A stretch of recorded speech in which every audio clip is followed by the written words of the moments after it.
सभी को जोहार। अली मुकेश बिरुआ। अभी लकोबोद्रा के अनुयायी यह फोटो लगा लगा कर यह साबित करने में लगे हुए हैं कि बागुन सुम्रुई ने भी लकोबोद्रा को वाराणसी लिपि के लिए समर्थन किए थे। देखिए, बागुन सुम्रुई जी तो नेता थे, तो वोट लेने के लिए जिनका भी कोई समूह है या जो लोग ग्रुप में रहते हैं उनको समर्थन अक्सर नेता लोग करते हैं। तो यह भी वही एक प्रक्रिया थी। लेकिन आज हम इसी के बहाने और आगे की बातों पर आपको हम ले जाना चाहते हैं। अच्छी बात है, ये लोग पुरानी बातों को अभी निकाल रहे हैं। अपना क्या है, उसकी कुछ और सच्चाइयों को इसी बहाने और उजागर कर देंगे। एक लिंक मैं वीडियो के डिस्क्रिप्शन सेक्शन में दे रहा हूँ। पिछले वीडियो को मैंने हल्के मूड में भक्तों को थोड़ा बहुत उछलने कूदने का मौका मिले बोलकर डाला था और खूब मज़े भी लिए। अब इस वीडियो में दैनिक भास्कर का लिंक दिया हूँ। इसमें वही बागुन सुम्रुई जो इस फोटो में दिख रहे हैं वो क्या कह रहे हैं। वो कह रहे हैं कि लकोबोद्रा भी ईसाई थे।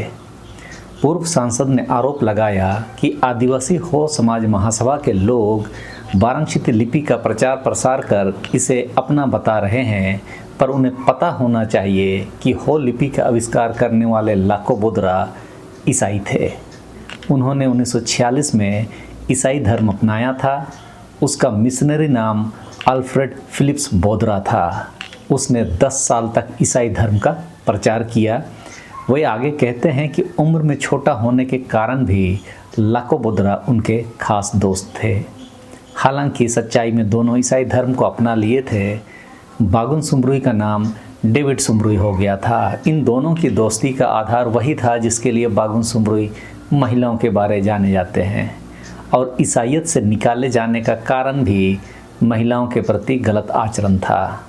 खैर, यह हमारा मुद्दा नहीं है। मुद्दा तो यह होना चाहिए कि यदि ईसाई बनने से इतनी विद्या मिलती है कि कोई अपनी भाषा होहायम और अपनी लिपि वाराणसी बना लेता है और लोगों को उसे पालन करने के लिए राजी भी कर लेता है, तो यह बड़ी बात है। बागुन सुम्रुई जी अपने और लकोबोद्रा के ईसाई में धर्मांतरण और कई रोमांटिक घटनाओं का जिक्र हमेशा करते रहते थे। हालांकि धर्म व्यक्ति का व्यक्तिगत मामला है, इसलिए मैं भी इस पर बात नहीं करूंगा कि वे वहाँ क्या करते थे। 10 सालों के अपने ईसाइयत काल में उन्होंने कितनों को ईसाई बनाया, बल्कि मेरा इंटरेस्ट इस बात में है कि जिस भी फादर या ईसाई के धर्मगुरुओं के साथ उनका अच्छा संबंध बना और उस कारण उन्होंने लकोबोद्रा को पंडित रघुनंदन शर्मा की अक्षर विज्ञान और वैदिक साहित्य सहित कई पुस्तकों की जानकारी दी और अपने समाज के हित के लिए भाषा और लिपि पर कार्य करने की प्रेरणा दी। समझने वाली बात यह भी है कि ईसाई में जाकर यदि इन दोनों को ज्ञान मिला तो अच्छी बात है। बागुन सुम्रुई जनप्रतिनिधि बने तो लकोबोद्रा ने भी कोशिश किया, लेकिन उनका किस्मत पढ़ाई लिखाई में चला। वे होहायम और वाराणसी संकलित करने में सफल हुए और बागुन सुम्रुई 40 साल तक जनप्रतिनिधि रहे। खैर, शिक्षा उन्होंने ईसाई बनकर हासिल किया, लेकिन कहानी हम लोग कुछ और सुनते हैं कि एक बार एक शिक्षक की कोई बात लकोबोद्रा को चुभ गई कि जिस समाज की भाषा और लिपि नहीं होती वह बिना पूंछ के पशु की तरह है। मेरे नज़र से भक्तों के लिए यह प्रेरणा लेने का कारण हो सकता है, लेकिन लिपि अस्थाई नहीं होती है, बल्कि भाषा की दासी होती है। यदि भाषा नहीं हो तो आप लिखेंगे क्या? यानी अभिव्यक्ति की जननी भाषा है और भाषा को एक्सप्रेस करने के कई माध्यम होते हैं। इशारों से, चित्रों से और क्रमिक विकास के क्रम में लिपियों का विकास हुआ। जिस लिपि में व्यक्ति और समाज सहज होता है उसमें वह कोई भी बात आसानी से लिख सकता है। इंटरनेशनल फोनेटिक एसोसिएशन के अनुसार कोई भी ध्वनि को लिखा जा सकता है और उसका विज्ञान इस समय पूरे विश्व में विभिन्न भाषा और लिपियों को वर्गीकृत करता है।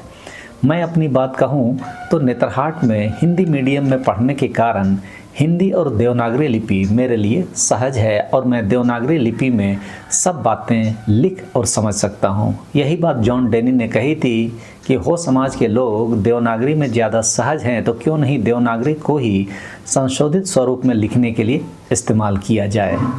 मैं वाराणसी में सहज नहीं हूँ और अब भक्तों की हरकतों के कारण सहज होना भी नहीं चाहता। मेरी टीम लाखों बुद्रा की किताबों और फिलोसफी का विश्लेषण करती है, तो मैं आप लोगों को वही जानकारी दे देता हूँ। वापस ईसाइयत पर आते हैं। इसमें कोई दो राय नहीं कि ईसाइयों ने विश्व में शिक्षा का दीप जलाया। ये अलग बात है कि उन्होंने आदिवासियों के बीच एक हाथ से बाइबल थमाया तो दूसरे हाथ से ज़मीन छीनी। लाखों बुद्रा के गांव पासिया से नज़दीक ही ईसाइयत का कुंभ खूंट पानी में बनाया गया, जिसे हम सभी जानते हैं। ईसाई स्कूलों से पढ़कर ही आदिवासियों की शुरुआती पीढ़ी को नौकरी आदि भी मिली और वह आज भी जारी है। तो ईसाइयत से प्राप्त ज्ञान को लाखों बुद्रा ने अपनी भाषा होहायम और वाराणसी लिपि बनाने में लगाया जरूर, लेकिन किसी कारण से निकाले जाने से एक कुंदस उन्होंने दिल में पाला, जिस कारण से उनके शोध और तथाकथित आविष्कार कहीं न कहीं अपरिपक्व ही रह गए। इसे आप समझने का कोशिश कीजिए। बागुन सुब्रू जी कहते थे कि बेइज्जती से निकलने से लाखों बुद्रा में ईसाइयत को नीचा दिखाने के लिए प्रेरित किया, जिस कारण उन्होंने यह मन बनाया कि आदिवासी तो इस दुनिया में जब सबसे पहले आए तो हमारा नया साल भी पहले आएगा और बड़ा पर्व भी पहले, खासकर ईसाइयों से तो पहले ही। इसी सोच ने लाखों बुद्रा को ग्रेगोरियन कैलेंडर के नामकरण को संशोधित और ग्रह नक्षत्र को दर्शाने के लिए गौरगणित का निर्माण की प्रेरणा मिली। ज्ञात हो, ग्रेगोरियन कैलेंडर का नामकरण पोप ग्रेगोरी 8 के नाम पर 1582 में हुआ था। तो उसी ग्रेगोरियन कैलेंडर की अवधारणा से लाखों बुद्रा ने गौरगणित की फिलोसफी ली। अब इस गौरगणित को स्थापित करने के लिए लाखों बुद्रा ने अपने जन्म कुंडली को आधार बनाया। उनका जन्म 19 सितंबर 1919 को हुआ था। बैक कैलकुलेट करने पर आपको लाखों बुद्रा समाज के द्वारा अपनाए जा रहे गौरगणित की जानकारी आसानी से मिल जाएगी। आइए उसे भी समझते हैं। सबसे पहले लाखों बुद्रा समाज रे जोमनमा दो जनम परब को मेनेताना निना ना दो सुमजाउनतिया दरकार तना ची ओकोया जनम 19 सितंबर 1919 रे लाखों बुद्रा जनमियाना इना मेनते आया कुंडली हिसाबते एन समय रे परब दो जनम परबे मेन केडा। बैक कैलकुलेटर बु नेल दाइए ची यदि सितंबर रे जनम होबायाना एन रेदो दिसंबर रे हमालियाना या होन लाई रे हुजुयने, यानी महिला ने दिसंबर में कंसीव किया। इसीलिए ये लोग उंडी बो या किन गलत केटिया यानी भाई बहन की गलती को भावी पीढ़ी को बढ़ाने का काम बताकर सही बताते हुए माघे पर्व को सृजन का त्यौहार सत्यापित करने में ये लोग लगे हुए हैं। और यदि और भी पीछे की ओर गणना पे जाएंगे तो जोमसूयम में महिला को मासिक की शुरुआत लाखों बुद्रा दिखाते हैं, जिसके 14 दिन बाद पूर्णिमा में लाखों बुद्रा का माघे पर्व और महिला के द्वारा कंसीव करने की घटना बताते हैं। यानी लाखों बुद्रा की माँ को जोमसूयम के दिन मासिक की शुरुआत होती है, माघे पर्व में मिलन होता है, जनवरी में महीना मिस होता है, लेकिन अगले महीने फरवरी में कंसीव होने की बात कन्फर्म मानी जाती है। इसका कारण यह भी होता है कि मासिक की अनियमितता के कारण कभी कभी एक आध महीने की चूक होना साधारण सी बात होती है।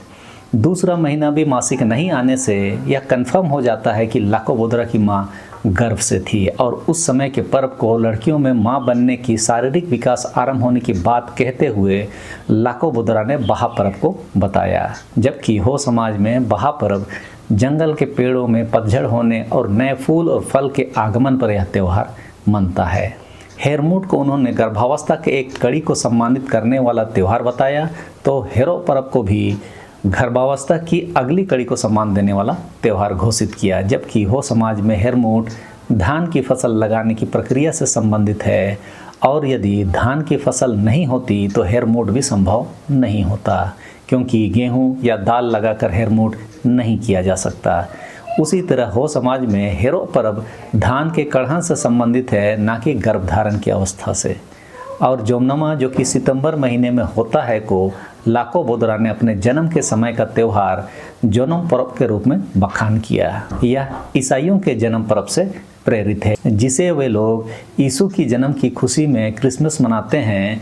उसी तरह लाखों बुद्रा ने अपने जन्म के समय के पर्व को लाखों बुद्रा समाज के लिए जन्म पर्व बना दिया। जबकि हो समाज में जोमनमा नई फसल यानी गोड़ा धान के इस्तेमाल की शुरुआत के लिए मनाया जाता है।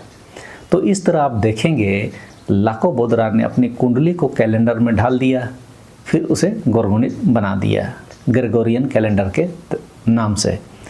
उनकी माँ का मासिक की शुरुआत लाको की कुंडली से संबंधित है। इसको इन्होंने जोमसोयम का दिन बताकर पहले उन्होंने लाको गौरगणित का हिस्सा बनाया। फिर मासिक की शुरुआत के 14 दिन बाद गर्भधारण लाको की कुंडली हुई और उसे गौरगणित का हिस्सा उन्होंने माँ के पर्व के रूप में बनाया। फिर गर्भधारण के 2 महीने में गर्भधारण कंफर्म होना लाको की कुंडली हुई और उस समय का त्यौहार बहा पर्व को अपनी माँ के गर्भधारण के कंफर्म होने की घटना से जोड़कर गौरगणित का हिस्सा बना दिया। गर्भधारण का 5वां और 7वां महीना लाको बोदरा की कुंडली हुई और उस समय के त्यौहार हेरमोट और हेरो पर्व को गौरगणित से जोड़कर लाको गौरगणित का हिस्सा बनाया। और गर्भधारण का 9वां महीना सितंबर था जब लाको बोदरा का जन्म होता है। तो उनका जन्म होना उनकी कुंडली हुई और उसे कैलेंडर में ईसाइयों के यीशु के जन्म पर्व क्रिसमस की भांति अपना जन्म होने को हो समाज के जोमनवा पर्व से जोड़ दिया। इस तरह अपने कुंडली को लाको बोदरा ने कैलेंडर बनाया, जिसे कालांतर में उनके अनुयायियों ने हो समाज में जनरलाइज करने के लिए लीटा गौरगणित बना दिया। हालांकि इस गौरगणित का आदिवासी हो समाज से कोई लेना देना नहीं है, लेकिन जब लाको बोदरा समाज के लोग और उनके भक्त हम हो समाज वालों को भी लीटा गौरगणित मानने या अपना कैलेंडर नहीं होने का ताना मारते हैं, तब बुरा लगता है। इसीलिए मुझे अपने समाज को जागरूक रखने के लिए इस तरह के तथ्यात्मक वीडियो बनाने पड़ते हैं। आप सभी इसे ज़्यादा से ज़्यादा शेयर करके इसके तथ्यों को अधिक से अधिक लोगों तक पहुंचाएं, ताकि लाको गौरगणित या लीटा गौरगणित के बारे सही जानकारी हो समाज के लोगों तक पहुंचे। अपनी ही कुंडली को कैलेंडर बनाया और उसे जनरलाइज करने के लिए पहले लाको गौरगणित बनाया और अभी लीटा गौरगणित। अब हम लोग हो समाज के लोग ना तो लाको बोदरा को मानते हैं और ना ही उनकी कुंडली को, और ना ही उनकी कुंडली पर आधारित लीटा गौरगणित को। हम लोग प्रकृति को मानते हैं और कैलेंडर भी प्रकृति पर आधारित है। साल या सखुआ का पत्ता की आयु 364 दिन होती है और 365वां दिन पत्ता झड़ जाता है। उसे ही देखकर एस्ट्रोएसेटिक मुंडा परिवार नए साल की शुरुआत को मानता है कि यह साल बीत गया और बहा पर्व मनाकर जश्न मनाता है, ना कि लाको बोदरा की माँ के गर्भधारण की कड़ी को त्यौहार का हिस्सा मानता है। ये तो हुआ मोटा मोटी लाको बोदरा की कुंडली और गौरगणित बनाने के पीछे की सच्चाई। इस वीडियो में आप यह समझने का प्रयास कर सकते हैं कि किस तरह ईसाइयत से सीखे ज्ञान को लाको बोदरा ने बढ़ाया। ये अलग बात है कि उन्होंने कई सारी बातों को जंगल पहाड़ों से खोजने की बात करके अपनी समझ को लोगों के सामने उजागर कर दिया, अन्यथा सच बात के साथ आगे बढ़ते तो जो खामियां आज उनके शोधों पर निकाली जा रही है, शायद उसे समय रहते करेक्ट कर लिया जा सकता था। क्योंकि अंग्रेज़ों के ज्ञान के सामने दुनिया नतमस्तक होती है, लेकिन अल्प ज्ञान से कई जगहों पर चोरी भी पकड़ी जा रही है। उसे यदि विद्वानों के साथ मिलकर व्यापक चर्चा परिचर्चा करके स्थापित किया जाता तो शायद आज इतनी फजीहत नहीं होती। सीधा होरा सुसर अखाड़ा ने हालांकि लाको बोदरा की लिपि को पारित तो कर दिया, लेकिन अपने तरफ से शब्दों को लिखने और लिपियों को कहाँ से लिया गया या नया है या पुराना है आदि का कोई रिपोर्ट नहीं बनाया। जो रिपोर्ट आज हम लोग सार्वजनिक कर रहे हैं, वही सवाल यदि उस समय किया जाता तो शायद कई त्रुटियों का समाधान हो सकता था। खैर, अब हम लाको बोदरा के अनुयायियों की उस दावे की भी पड़ताल कर ही लेते हैं जिसमें ये लोग लाको बोदरा के जन्म को अंगाई पुनाई से जोड़ते हैं। आप देख सकते हैं सितंबर 1919 का कैलेंडर 10 तारीख को पूर्णिमा था और 24 तारीख को अमावस्या, तो 19 सितंबर कहाँ से अंगाई पुनाई हुआ? यानी ये लोग यहाँ पर भी लोगों को झूठ बोल रहे हैं। कितने झूठ के सहारे ये लोग अनुयायियों को ठग रहे हैं या खुद इन्हें समझ नहीं आ रहा है। मुझे लगता है मैंने आज आपको लाको कुंडली, लाको गौरगणित और लीटा गौरगणित की जानकारी अधिकतम सरल भाषा में बता दिया है, और यदि यह जानकारी आपको अच्छी लगे तो इसे लाइक, शेयर और सब्सक्राइब ज़रूर करें, ताकि ज्ञान की बात रुकनी नहीं, फैलनी चाहिए। आप सबों को धन्यवाद। जोहार।